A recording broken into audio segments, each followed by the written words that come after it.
Chernóbil, una historia natural, un enigma radioecológico.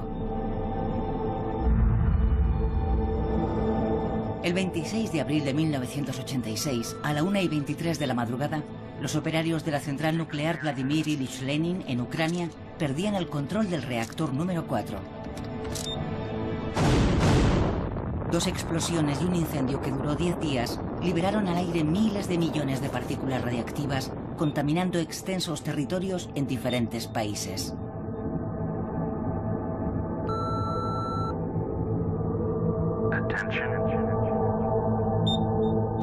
Se decretó un área de exclusión de unos 30 kilómetros alrededor de la central, donde quedaba prohibido cualquier asentamiento humano.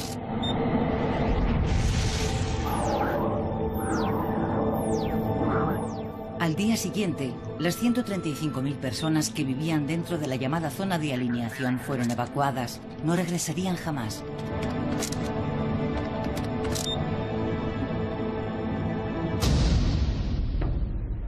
Los seres humanos huyeron de la zona de exclusión y dejaron a la fauna y flora salvajes abandonadas a su suerte. ¿Qué ha sido de la naturaleza después de todos estos años?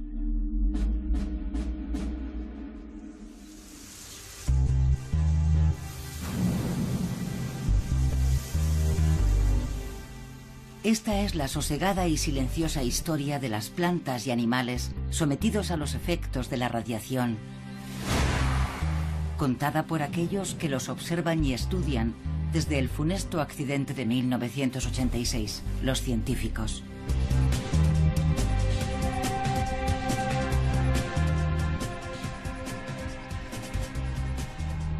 La liberación de aquellos miles de millones de átomos radiactivos, los radionucleidos, desencadenó en todos los organismos vivos, animales o vegetales, un combate que aún hoy se libra a nivel microscópico en lo más profundo de las células, en moléculas tan importantes como los cromosomas.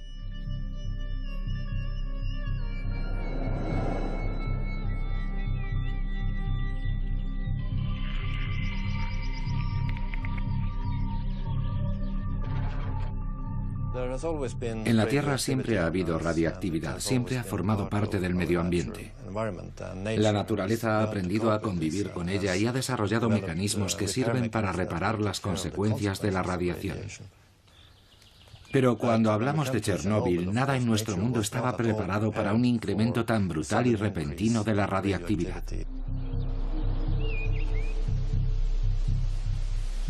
Tras el éxodo humano, se hizo la calma total. Nadie osaba aventurarse en el siniestro bosque, en la gran ciudad fantasma de Pripyat, ni en los desolados pueblos donde el ejército, siguiendo órdenes del gobierno, arrasó con todo para disuadir a aquellos que pensaran regresar.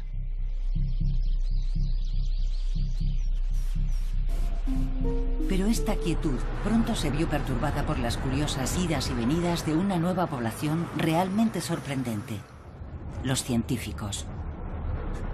Armados con permisos especiales, solo ellos estaban autorizados a franquear esta barrera siempre bien guardada, la puerta de entrada oficial a la zona prohibida. Su objetivo era adentrarse en esa tierra de nadie gigantesca y en particular en las zonas más peligrosas, donde la radiactividad superaba 1000 veces los niveles normales. Me llamo Sergei Gashak, soy ucraniano. Nací en la ciudad ucraniana de Zaporozhye.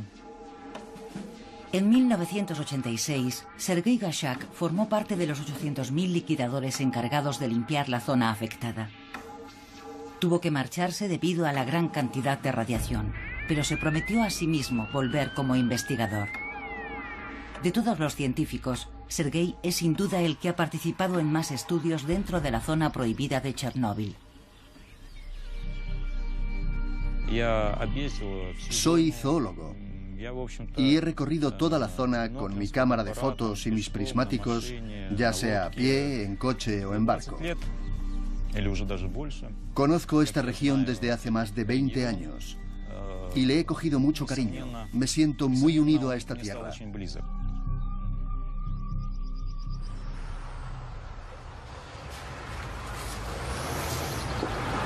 Una contaminación de tal magnitud en un ecosistema tan grande era algo nunca visto hasta entonces. En este laboratorio a cielo abierto, los científicos han podido estudiar fenómenos realmente extraordinarios. Lo más sorprendente es que no parece que tengan miedo de la radiactividad. Esta zona está a 2 kilómetros de la central nuclear. Aquí la radiactividad es 1000 veces superior a la normal.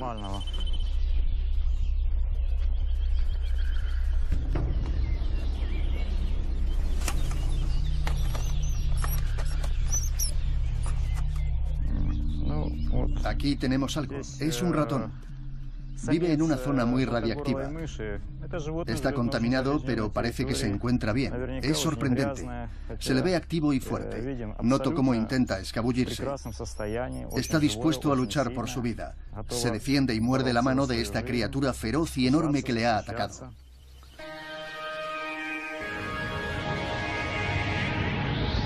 Más de 2 décadas después de la catástrofe, la naturaleza parece haber reclamado, y de una manera sorprendente, sus derechos sobre Chernóbil. La zona prohibida alberga muchas especies de animales salvajes, algunas de las cuales no vivían aquí antes del accidente.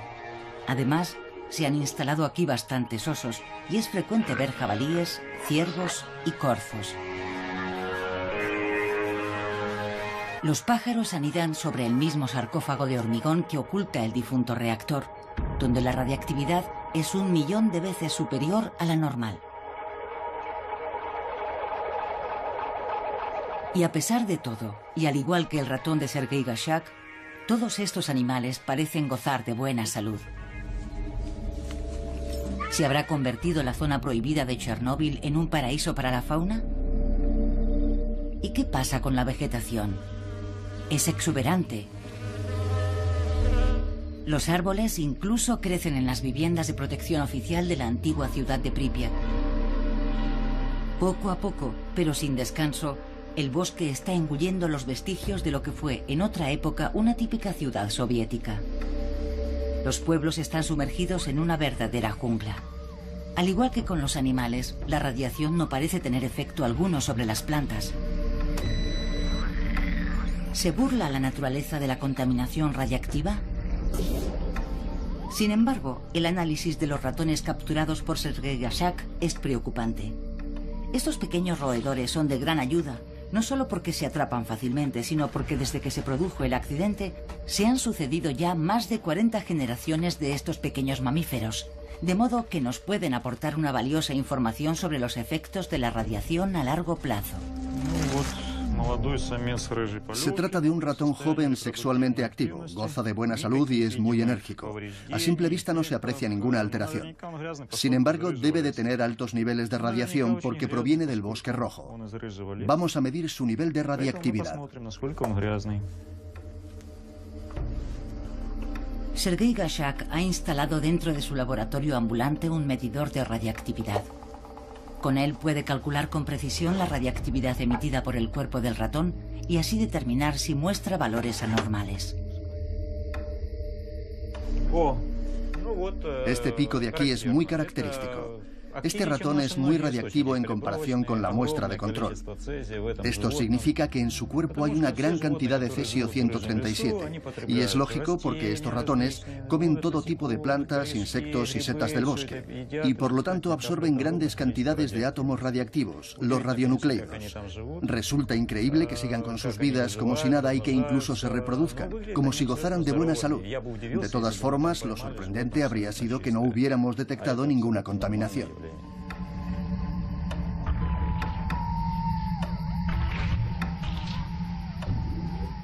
¿Cómo es posible que un animal con semejantes niveles de radiación no muestre ninguna alteración aparente y pueda vivir en un lugar tan contaminado?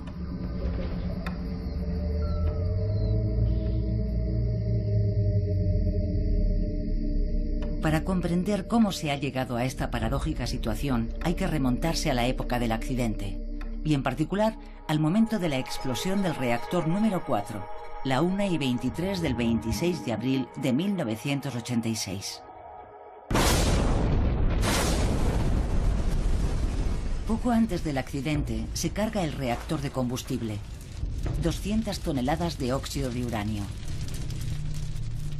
Se produjo una explosión, no una explosión nuclear, sino térmica. El contenedor de hormigón saltó por los aires, el combustible se dispersó y las partículas cayeron al suelo como pelotas de petanca.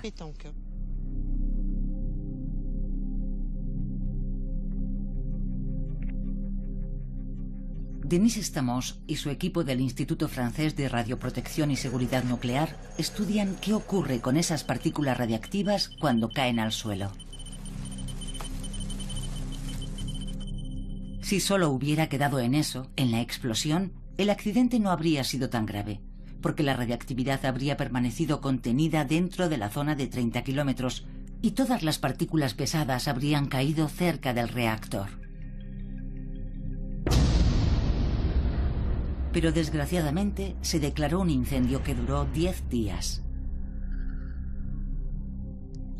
Durante el incendio, la temperatura se disparó en el corazón del reactor. El combustible contenía ya muchos radioelementos como consecuencia de las reacciones de fisión que se generan en una central nuclear. Los elementos más pesados volvieron a caer muy rápido y muy cerca de la central, pero los más ligeros y volátiles se dispersaron bastante. Así se formó la mezcla radiactiva que recorrería gran parte de Europa. La célebre nube de Chernóbil acababa de nacer y se burlaba de las fronteras establecidas por los hombres. Aquí vemos su recorrido desde el 26 de abril al 9 de mayo de 1986. En 10 días se liberan miles de millones de partículas radiactivas que quedan a merced de los vientos. En total, la emisión es 30.000 veces mayor que todas las emisiones de todas las centrales nucleares del mundo en un solo año. En la actualidad, todavía un 3% de las radiaciones que soportamos a diario provienen de la nube de Chernóbil.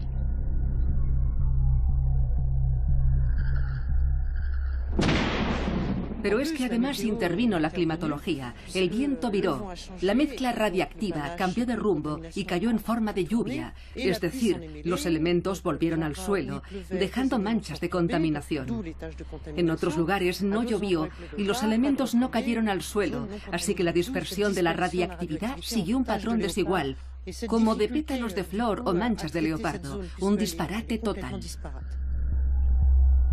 Millares de mediciones han permitido dibujar un mapa del área contaminada y delimitar de forma más eficaz las fronteras de la zona prohibida. Las emisiones de la explosión y la lluvia de cenizas muestran variaciones brutales en el nivel de radioactividad. Se ha levantado una nueva valla, pero ahora quedan fuera regiones muy contaminadas, donde además sigue viviendo gente.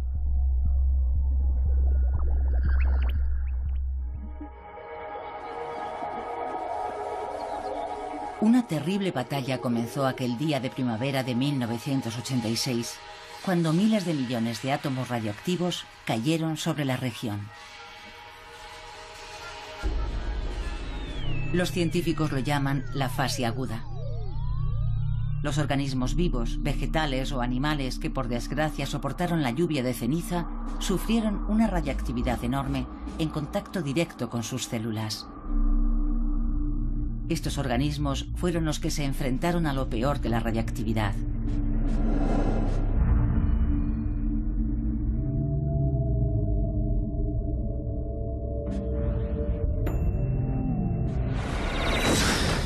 Los núcleos de los átomos radiactivos son muy inestables. Cuando se desintegran, liberan fotones. Estos fotones son energía pura que viaja a la velocidad de la luz.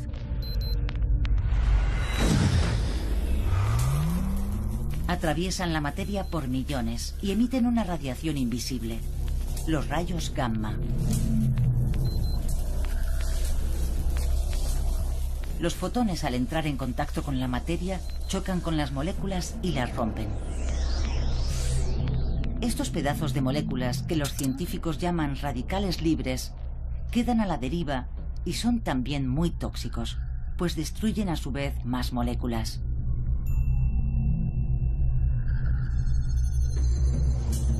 A muy altas dosis, estos miles de fracturas en cadena provocan la muerte de las células y por tanto de los tejidos. Los organismos vivos no están preparados para soportar este tipo de ataques en dosis tan potentes. En los días y meses siguientes a la catástrofe, en la zona prohibida, los cadáveres de animales e insectos y los restos de flores, plantas y árboles se contaban por decenas de millones. Eso sin hablar de la debacle de microorganismos y bacterias.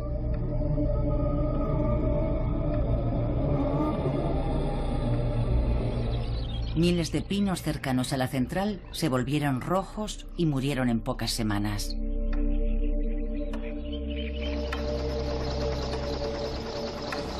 Los científicos llamaron a este siniestro bosque el Bosque Rojo.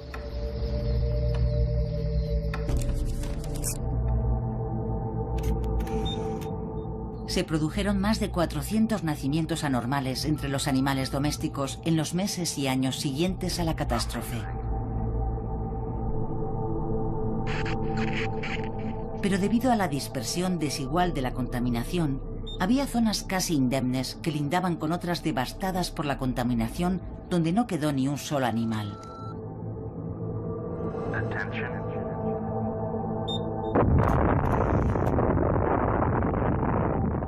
A diferencia de las bombas nucleares, donde se produce un destello de luz y la irradiación es muy corta, aquí los radionucleidos continúan emitiendo radiaciones, porque todavía no se han desintegrado para convertirse en átomos estables.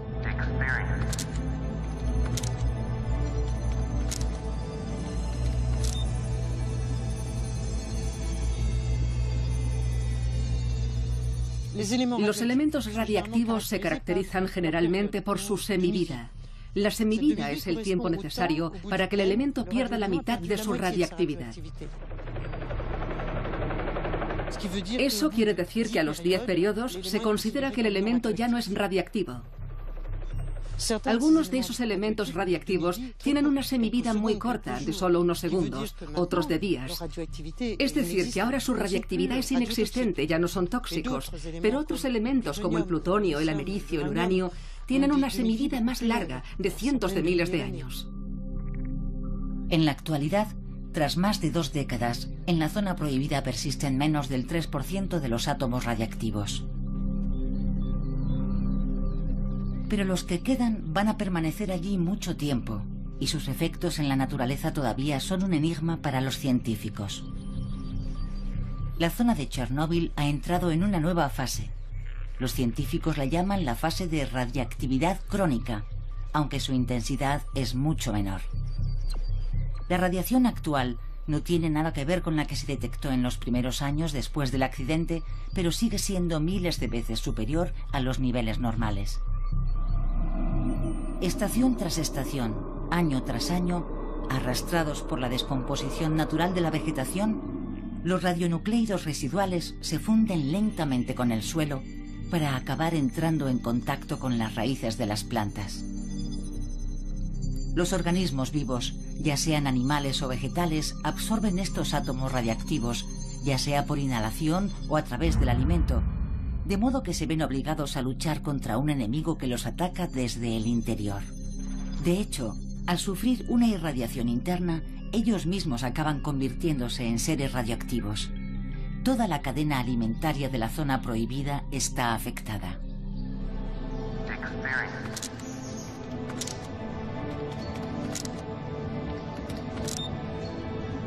Este huerto está situado en el centro de la ciudad de Chernóbil, a 18 kilómetros de la central, en una zona muy contaminada por la catástrofe.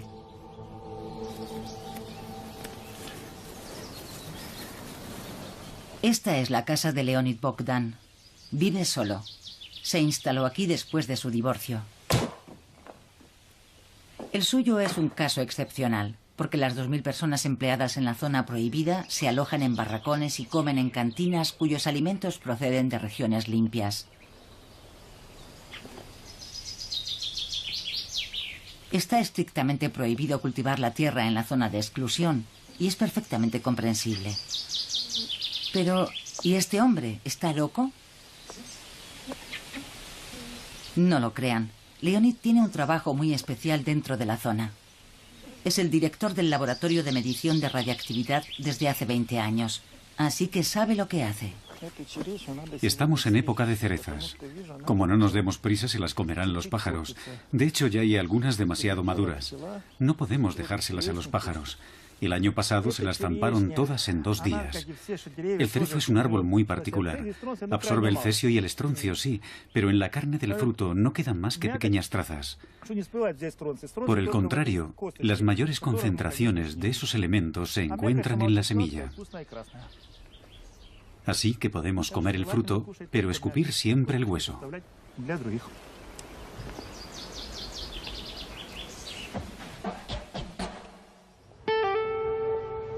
Todas las mañanas, Leonid atraviesa el centro de la ciudad para acudir a su laboratorio instalado en una antigua guardería. Tras analizar miles de plantas de la zona, los científicos han comenzado a descifrar poco a poco el curioso comportamiento del cesio 137 y el estroncio 90. Ahora saben que estos 2 átomos radiactivos se infiltran en los tejidos vivos de una forma bastante sorprendente, mediante engaños. Buenos días. Buenos días. ¿Qué es lo que tenemos hoy? Hojas de abedul. Estas muestras proceden del bosque rojo. No tengo más que molerlas y ya está.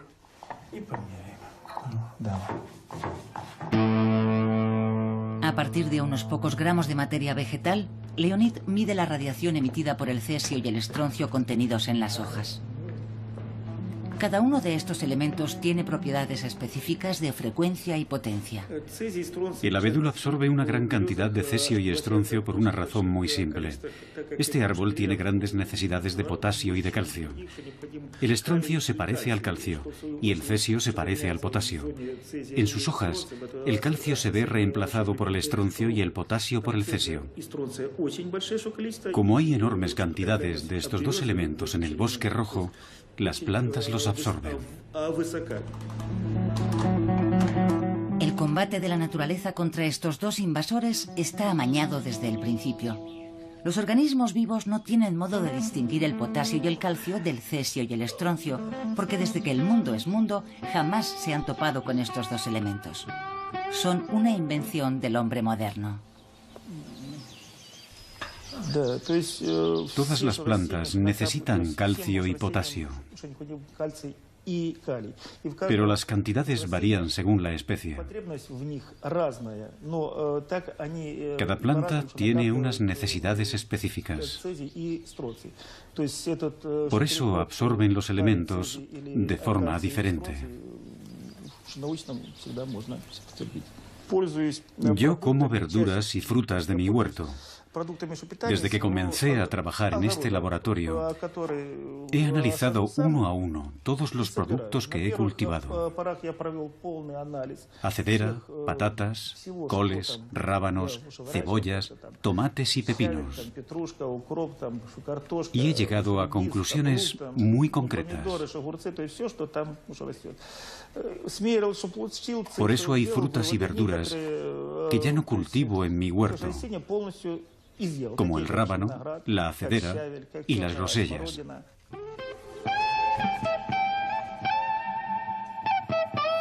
Leonid puede comer tranquilamente los productos de su huerto tras seleccionarlos cuidadosamente.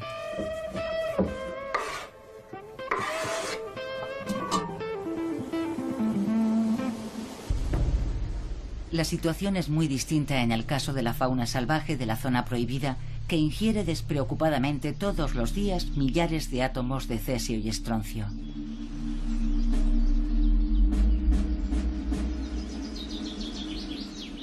¿Cuáles son las consecuencias para los organismos vivos y cómo se defienden? Carl Magnus Larsson, de la Agencia Sueca de Radioprotección, conoce bien el tema por haber coordinado estudios de más de 30 laboratorios europeos. Las radiaciones provocan daños en el ADN. Estos pueden ser consecuencia directa de la radiación o de la producción de radicales libres, que a su vez deterioran el ADN. Pero la naturaleza cuenta con mecanismos para reparar estos daños en los cromosomas. Uno de los principales sistemas de reparación se basa en el hecho de que los cromosomas están formados por dos hebras casi idénticas en forma de doble hélice. Una sirve de modelo para recomponer a la que haya resultado dañada. Un mecanismo celular es el encargado de completar los elementos que faltan, mientras compara las dos hebras gen a gen. Cuando detecta la falta de un pedazo de cromosoma, se repara.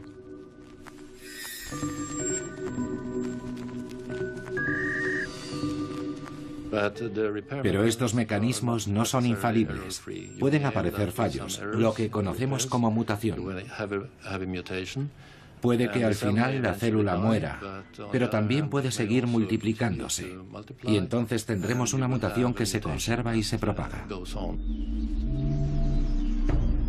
Algunos de los animales más expuestos a la radiactividad dentro del bosque rojo son los ratones. Viven a ras del suelo. Soportan una gran cantidad de radiación externa procedente de la tierra y de la vegetación que se añade a la radiactividad interna de su alimentación, que además les afecta a las 24 horas del día. Desde 1994, Robert Baker, de la Universidad Técnica de Texas, en Estados Unidos, estudia con gran interés el caso de los ratones de Chernóbil. Hoy su laboratorio dispone de una colección de miles de muestras de la zona prohibida cuidadosamente conservadas que pone a disposición de científicos del mundo entero. En 1994 inició una larga colaboración con Sergei Gashak. Su objetivo parece evidente, teniendo en cuenta el mundo radiactivo en el que se desarrolla la vida de estos ratones. Creíamos que lo más probable era que presentaran mutaciones, y esa era la forma más lógica de enfocar el estudio. El mayor temor de los humanos, lo que más miedo nos da de los accidentes como el de Chernóbil, es que la radiación nos provoque un cáncer, o aún peor, que nuestros hijos nazcan con algún defecto o malformación. Por eso, para comprender todo esto, comenzamos a buscar mutaciones. La primera tarea consistía en capturar a un gran número de ratones para que los resultados obtenidos fueran estadísticamente fiables. Los ratones presentan dos grandes ventajas. Son más fáciles de atrapar que los grandes mamíferos y su biología es muy parecida a la de los humanos.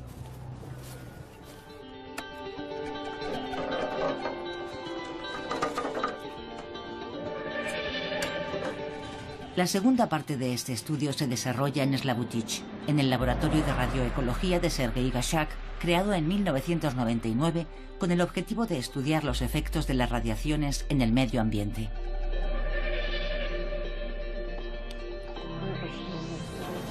Para la secuenciación del ADN basta un pedazo de uña de cada uno de los ratones.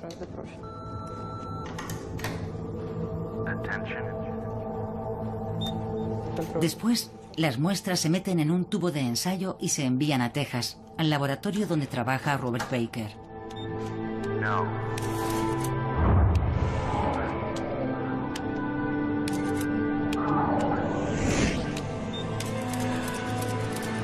Es aquí, en la Universidad Técnica de Texas, en Lubbock, donde se descodifican los genes de los ratones de Chernóbil uno a uno. Sorprendentemente, Robert Baker solo detectó una pequeña tasa de mutaciones.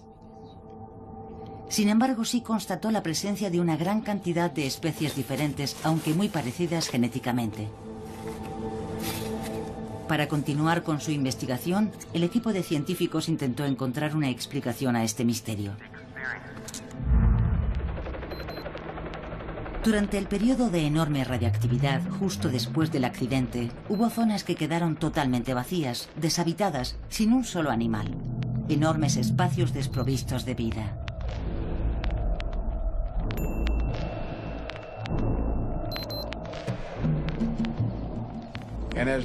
Conforme la naturaleza se fue estabilizando y la radiación se redujo lo bastante como para no ser mortal, los animales comenzaron a regresar.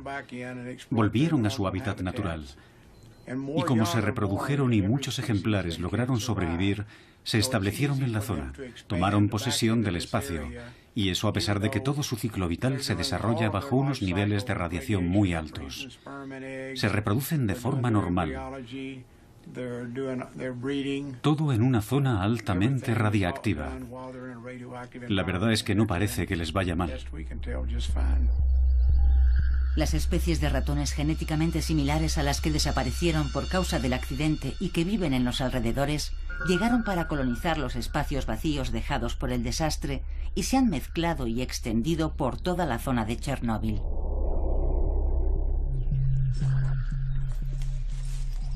Esta situación quizás se haya repetido en muchas otras especies dentro de la misma área. Es posible que animales procedentes de otras zonas que no han estado expuestos a la radiación hayan repoblado poco a poco las zonas libres, trayendo consigo sus variaciones genéticas naturales. Si no parece que los ratones tengan ninguna patología, ¿qué ocurre con sus órganos internos? ¿Están indemnes? Los estudios de laboratorio nos revelan las formidables estrategias de defensa de estos animalitos frente a las radiaciones.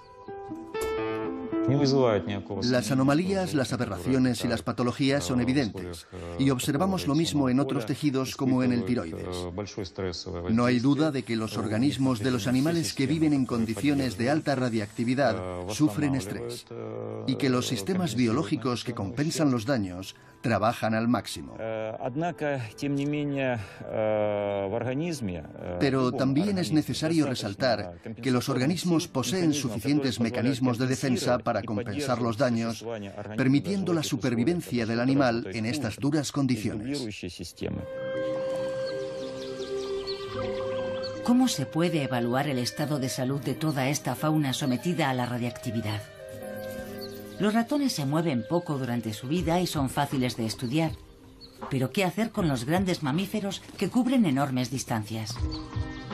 Están ahí, eso es un hecho, aunque se desconoce su número, ya que no se ha realizado ningún censo.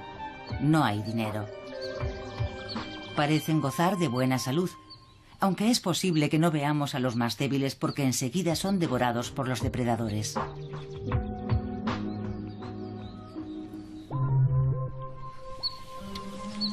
Si los efectos de la radiactividad sobre los grandes mamíferos sigue siendo un misterio, dos científicos amantes de los pájaros llevan 18 años acumulando datos. ¿Resisten los pájaros el cesio y el estroncio como los ratones?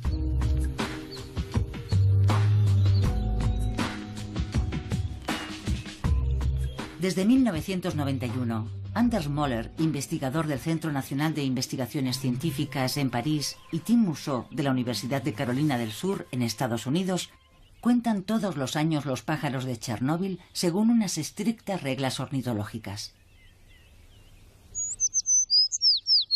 Su objetivo principal es saber si hay diferencias entre las zonas muy contaminadas como el Bosque Rojo y las menos contaminadas. Diferencias que podrían establecer una relación directa entre la presencia o no de pájaros y el nivel de radiactividad.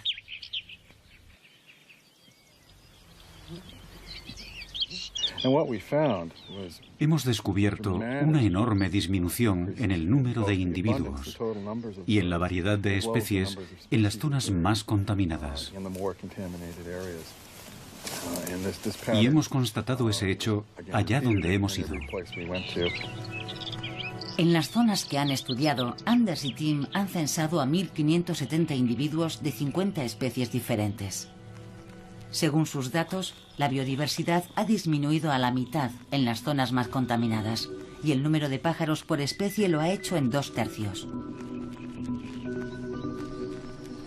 Es en las ruinas de los antiguos kolkhoz de Chernóbil, símbolos de la agricultura soviética, donde Anders Möller y Tim Mousseau han realizado uno de los hallazgos más importantes sobre los efectos de dosis leves de radiación sobre estos animales.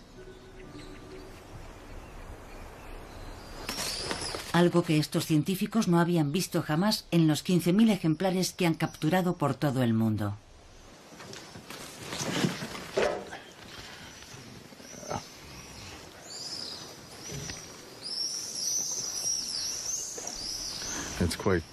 El número de anormalidades es asombroso.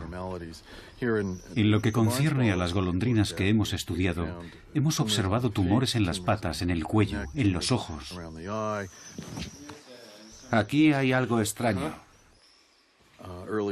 Hoy, por ejemplo, hemos encontrado un huevo enano. Un huevo que tiene quizá el 25% del tamaño normal. Esto no se ha visto nunca en ninguna otra población. Y cuando vas sumando todas estas anomalías, como hemos hecho durante los últimos años, descubres que hay quizá 14 o 15 tipos distintos de anormalidades, 10 de las cuales no se han visto nunca en ningún otro lugar del mundo.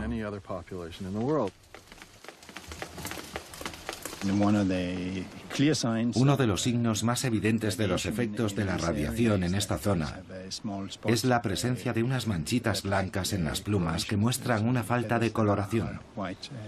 Se trata de un albinismo parcial. Es un fenómeno muy raro en la naturaleza. Los únicos lugares donde se puede observar un albinismo así son las grandes ciudades como París o Moscú, y está relacionado con altos niveles de contaminación.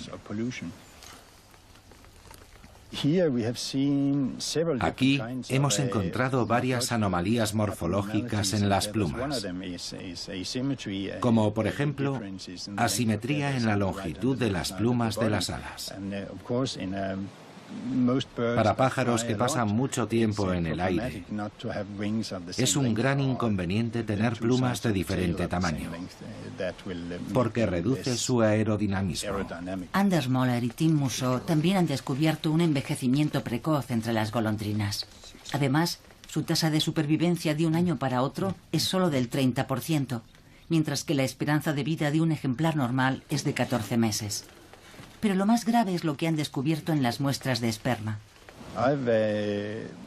He observado que hasta un 50% de los espermatozoides presentan una morfología anormal. Esto sí que es muy negativo para los pájaros, porque este tipo de esperma no suele ser válido. La mayor parte de los pájaros que se han instalado en la zona, y en particular las golondrinas, han emigrado aquí.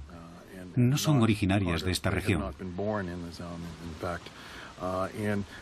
Eso, combinado con la baja tasa de supervivencia en muchos lugares, nos lleva a pensar que la población de pájaros se mantiene únicamente por la continua llegada de nuevos individuos procedentes de otros lugares.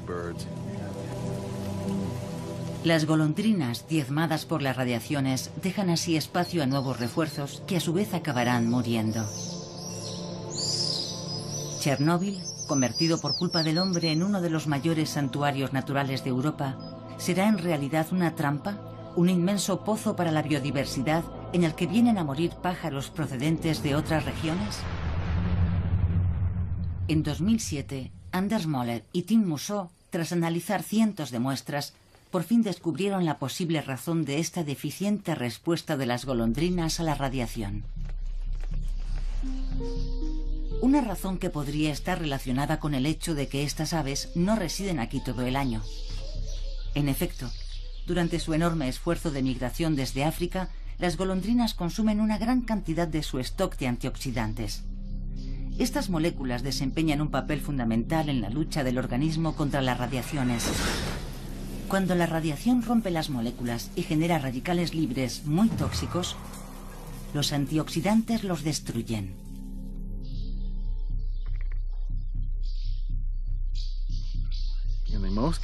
En los lugares más contaminados, la cantidad de antioxidantes de las golondrinas es terriblemente bajo, mucho más que en las zonas menos contaminadas, lo que nos lleva a pensar que quizá estas moléculas se usan para luchar contra las radiaciones ionizantes, que se sabe generan radicales libres, que a su vez dañan el ADN y provocan mutaciones.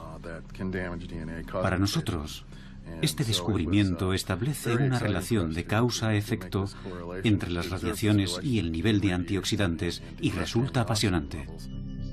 Al llegar a Chernóbil, a las zonas más contaminadas, las golondrinas consumen rápidamente los pocos antioxidantes que les quedan para luchar contra la avalancha de radicales libres.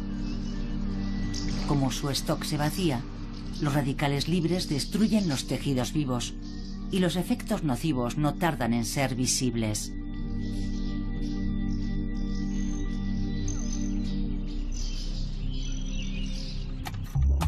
Entonces, ¿cuál es el mecanismo que permite a los ratones no mostrar ningún signo similar? Por fin, en el año 2008, tras 14 años de intensiva investigación, se abrió una nueva etapa en la comprensión de la extraordinaria resistencia de estos pequeños mamíferos. El equipo de Robert Baker se embarcó en un nuevo experimento dirigido por Brenda Rogers, que pretendía estudiar la estrategia de defensa de estos roedores. Al comienzo de nuestros experimentos en la zona de exclusión, esperábamos observar mutaciones, como deformidades, por ejemplo. Pero no vimos nada de eso. Nos enfrentábamos a un gran misterio. Y los organismos vivos no parecían sufrir las consecuencias negativas de la radiación. Entonces comenzamos a buscar una explicación. La razón por la cual aquí la vida prolifera. Empezamos a preguntarnos si la exposición a las radiaciones quizá pudiera estar provocando alguna adaptación beneficiosa para los animales. El equipo de Brenda Rogers llevó unos ratones blancos de laboratorio totalmente inhabituados a la radiación al bosque rojo y los dejó allí durante 45 días. Después hicieron lo mismo con otro grupo, pero a estos ratones los instalaron en una zona libre de contaminación para comparar los resultados. Todos los días, los ratones del bosque recibían una cantidad de rayos gamma que, a pesar de ser 1000 veces superior a lo normal, está considerada por los científicos como una dosis leve.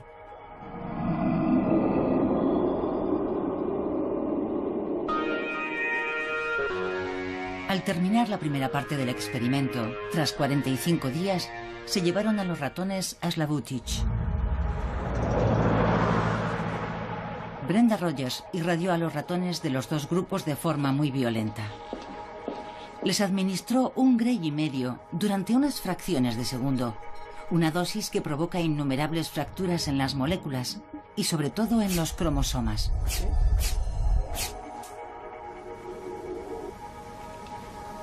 ¿Resistirán mejor los ratones que recibieron la dosis leve en el bosque? Queríamos ver si con una exposición previa a una dosis leve veíamos menos rupturas de ADN que entre los que no la habían recibido. Y sabemos que un Gray y medio es una dosis lo bastante potente para provocar fracturas en el ADN. Después, Brenda esperó 24 horas, ya que es en ese tiempo cuando todo sucede. El organismo de los ratones lucha duro contra las numerosas fracturas de las moléculas provocadas por las radiaciones. El resultado fue muy interesante, porque en los animales que no habían recibido la dosis leve, descubrimos las rupturas en los cromosomas que esperábamos. Por el contrario, en los animales que sí habían recibido la dosis leve antes de recibir la fuerte de un Gray y medio, observamos que se habían producido menos daños en el ADN. Eso nos hizo plantearnos la siguiente pregunta. ¿Acaso una dosis leve puede ser beneficiosa para el organismo? ¿Nos enfrentamos al fenómeno de la hormesis? La hormesis implica un efecto positivo y por lo tanto beneficioso ante dosis leves de radiación. Brenda Rogers quiere determinar si la radiación leve recibida en el bosque rojo quizá estimuló ciertos genes que participan en la defensa contra la radiactividad. No vimos ningún cambio ni aumento en la actividad de los genes de reparación del ADN, como esperábamos. Pero en su lugar, detectamos una modificación en la regulación de los genes responsables de la eliminación de los radicales libres. Los radicales libres creados por las moléculas dañadas por violentas radiaciones gamma se eliminan de una forma más eficaz. y sobre todo desaparecen rápidamente antes de que tengan tiempo de destruir los cromosomas. ¿Estos inauditos mecanismos detectados en los ratones existen también en otros animales? Desde luego eso explicaría su aparente buena salud. ¿Y es posible que haya más especies menos resistentes como las golondrinas y no las veamos porque desaparecen discretamente del paisaje? Si aún quedan muchas preguntas por contestar en Chernóbil, el estudio de los efectos de la radiación sobre el ecosistema se complica aún más por un factor fundamental. Los seres humanos se fueron de allí en 1986. Sergei Gashak es uno de esos científicos poco comunes que se empeña en estudiar las consecuencias de este hecho.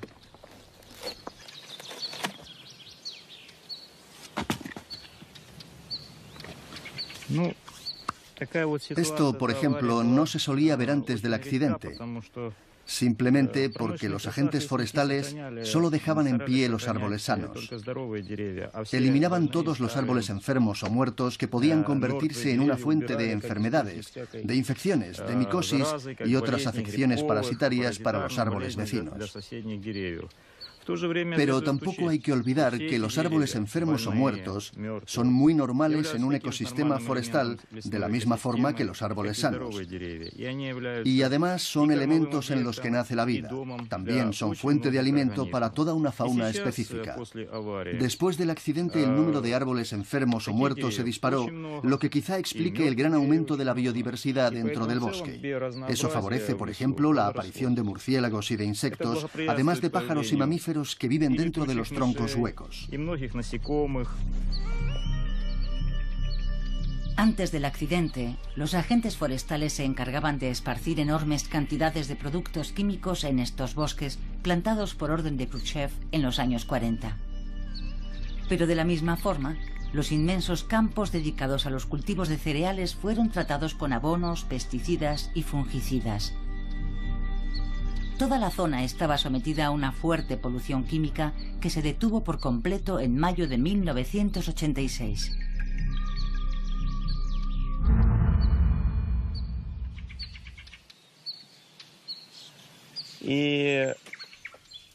La salida del hombre y, por lo tanto, la ausencia de su actividad tuvieron consecuencias muy positivas. Los animales y las plantas, todas estas tierras y los grandes espacios, comenzaron a desarrollarse independientemente del ser humano, siguiendo leyes naturales.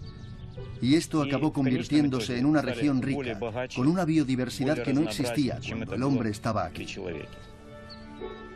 Osos, lobos, castores y cisnes cantores reaparecieron en la zona prohibida. La multitud de recién llegados en la zona de exclusión tiene una consecuencia muy natural: el aumento de la población de los depredadores y, en particular, de los grandes carnívoros.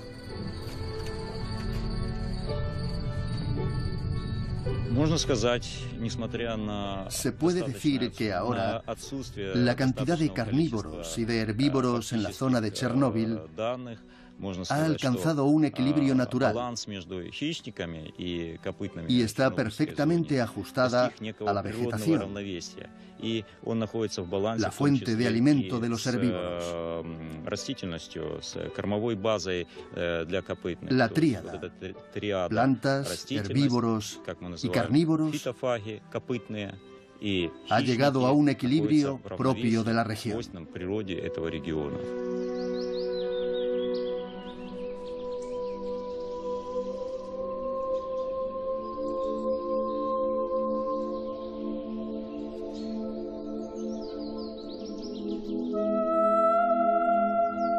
En esta zona inmensa de Chernóbil, la naturaleza parece haber reclamado sus derechos sobre el escenario de una tragedia que trastocó el destino de cientos de miles de seres humanos. Pero si la adaptación de la naturaleza es un hecho, esta se ha producido a costa de grandes pérdidas, sobre todo durante los primeros años que siguieron a la catástrofe. Semejantes sacrificios serían inasumibles para la especie humana. Pero, ¿qué ocurrirá a largo plazo? Fue una tragedia inmensa para la gente. Ahora los científicos disponemos de un tesoro que nos permite estudiar los efectos de la radiación. Solo conocemos una pequeña parte de la historia, un porcentaje diminuto. Hemos aprendido mucho, pero ahora debemos comprender por qué vemos lo que vemos.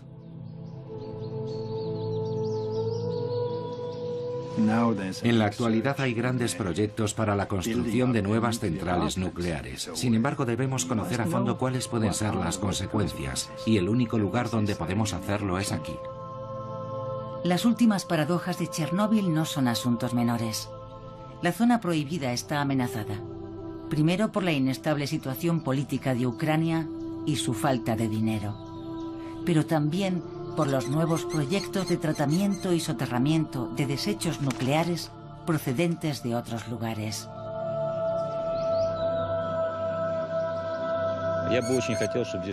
Me gustaría mucho que se creara aquí una reserva natural con el objetivo de proteger la naturaleza. También que hubiera equipos de investigación permanentes, una base científica que garantizara esa protección. Ese es mi sueño.